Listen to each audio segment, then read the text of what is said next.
تعالوا اسمعوا يا أصحابي النهاردة قصة البطيخة الحمراء والبطيخة القرعة. يا أخي ابعد عني شوية، أنا الزبون أما بيجي يخبط عليا بيسمع أحلى مزيكا. عم سيبني في حالي، أنا كل يوم بدعي لمحدش يشتريني، أنا حاسس جوايا برودة. يا لهوي، أنت لسه أقرع يا صاحبي؟ ده أنا السكر في دمي واصل لدرجة إن الشربات بيشر مني، أول ما الزبون هيجي يشتريني هيقول يا سيدي على الحلاوة.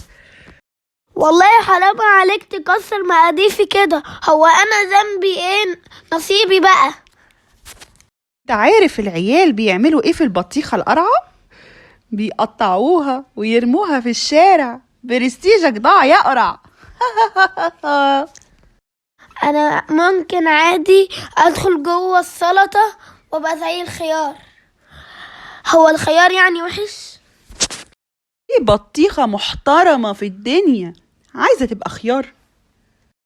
وفجأة يجي زبون، رب صوتي يبقى مكتوم يفتكرني حجرة مش بطيخة.